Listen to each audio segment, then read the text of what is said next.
Greetings, fellow writers and authors. Welcome to Clayton Communications and Publishing, our Facebook online newsletter coming to you on a Thursday with tips and information to help make your publishing journey a lot smoother. I I was before I came on, I was thinking about what I could say to encourage you. And I came across this short moral story, and it was about a wise man who people were coming to him and they would always asking him for advice, and he noticed that they were coming with the same things over and over again. And so this one particular day, he got this idea that he was going to tell a joke. So he told a joke to the people, and the first time he told the joke, the people just fell out laughing. It was just hilarious. The second time he told the joke, a few people laughed, and the third time he told the joke, nobody laughed. And so he stood back and he looked and he smiled and he says, he pondered, I tell the joke over and over, and all of a sudden it loses its appeal. But yet you come to me and you cry out with the same problems over and over again. And I thought about that for a second. I thought, how can I weave that into what I'm going to be sharing with you today?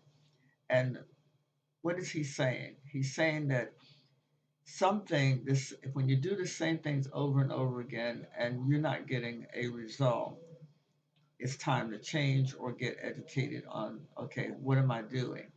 And I'm getting nowhere. So as you come here and you're listening to what I'm sharing with you, I do pray that you will find that you will not find yourself doing the same things over and over again. That is one reason why I wanted to start doing these segments, to help first time authors not to make the mistakes that I made, and also not to do the same things over and over again, expecting a different result and finding themselves ending up with the same result.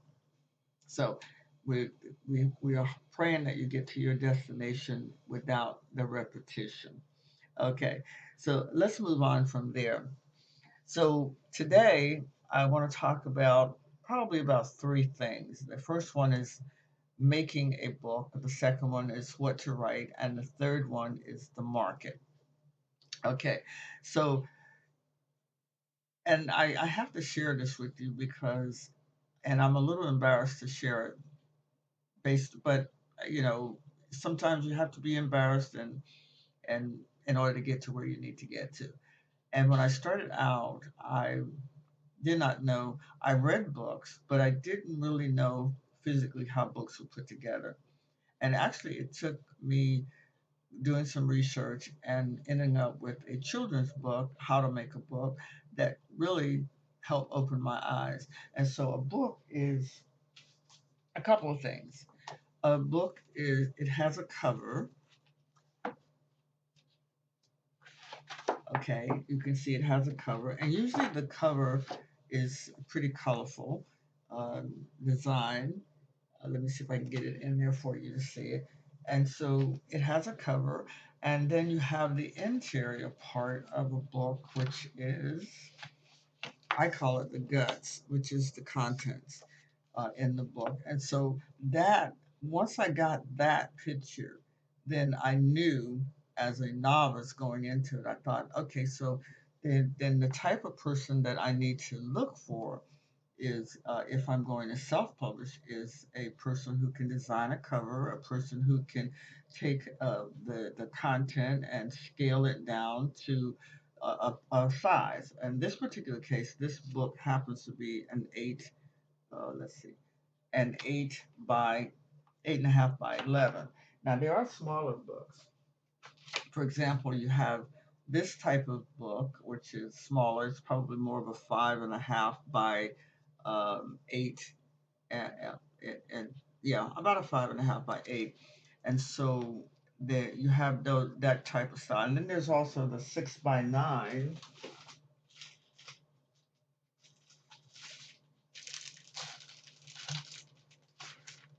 This would be more of a 6 by 9 type.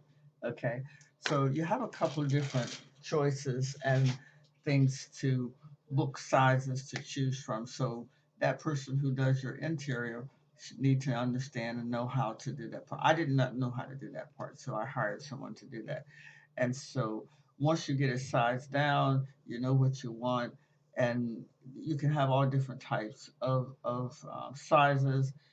It depends really upon what you're going to use it for. This one was more for a teaching purpose, and so I had it done so that it would kind of lay flat, or you can work with it in a larger scale.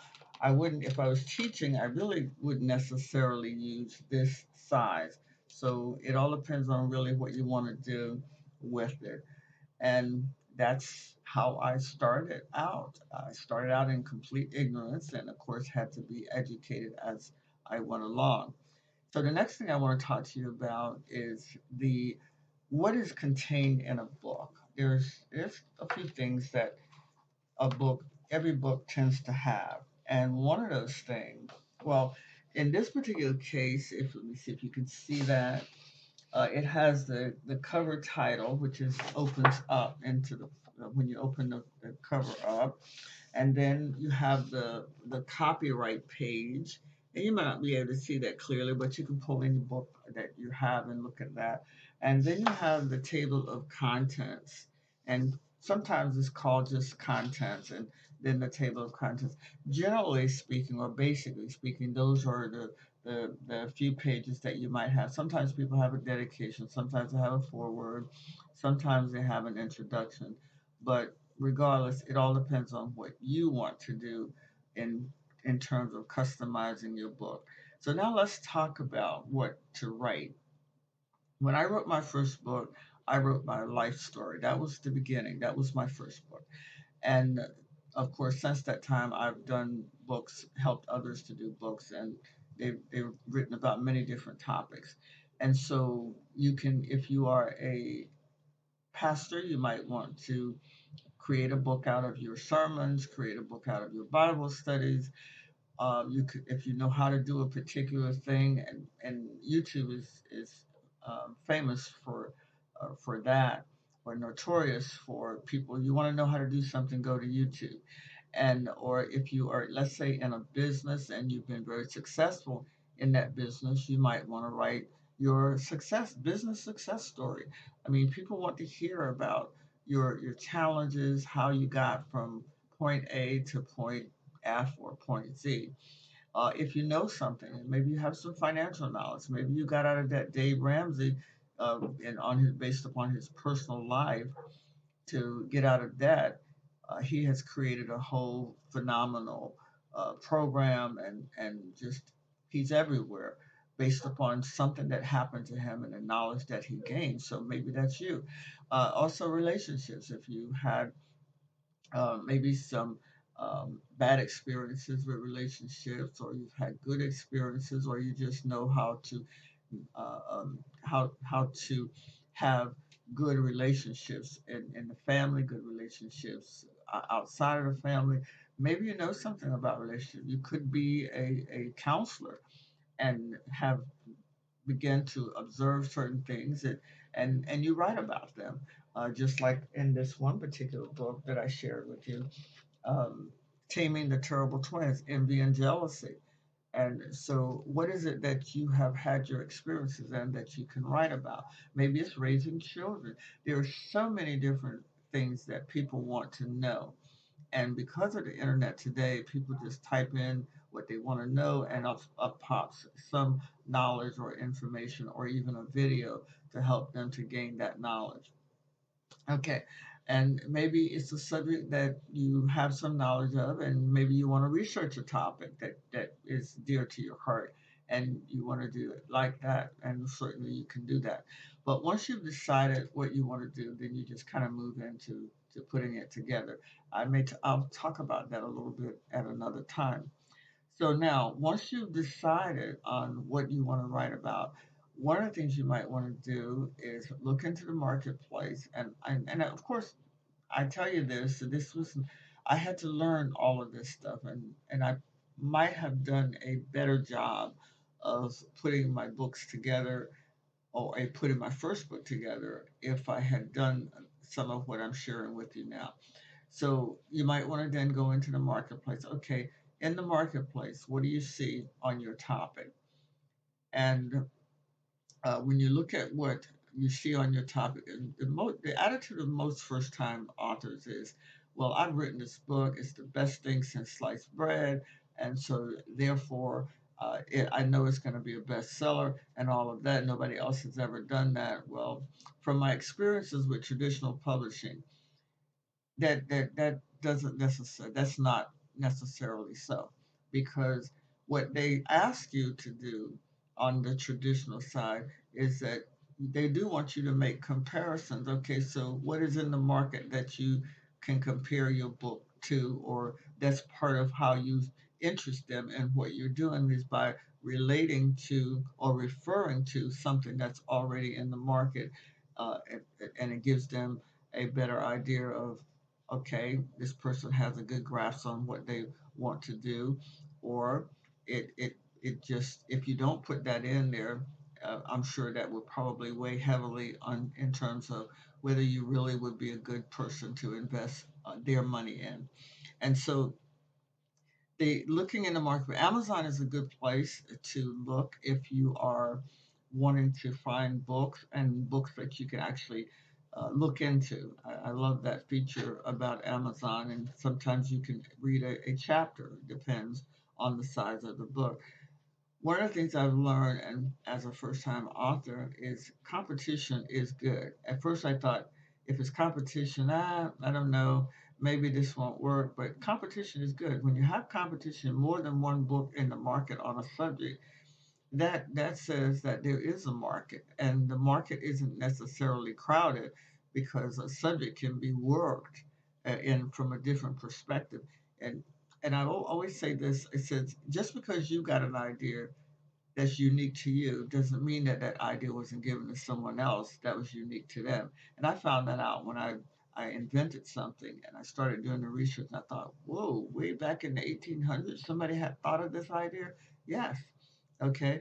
So don't get hung up on the fact that you got the only thing. Just learn how to enter into the market and grab attention so that you at least be in the market. Because if you're in the market and they read a little bit about what you have, your content, what's involved, or what's inside your book, that that may just be they may end up being a buyer. So ideas, got ideas, uh, and you want to write something, go ahead and write it. uh, I'm trying to think if there's anything else I want to share for this segment. Well, I can't think of anything, but surely if you can think of something that you want me to share, and then just send me an email at coach23blondie@gmail.com, and I'll be happy to make that a segment that in which I'll answer that question. Of course, you'll have to keep coming back so that you could see, or in case I answer your particular question at that time. But in the meantime, check out the rest of the videos that I've started, and I just pray that it will be just what you need to go the distance so that you too can become a published author, uh, get your work, pen your work, leave that legacy behind in writing. I love the idea. So that's all I have, Coach Blondie. Until next time, keep the faith.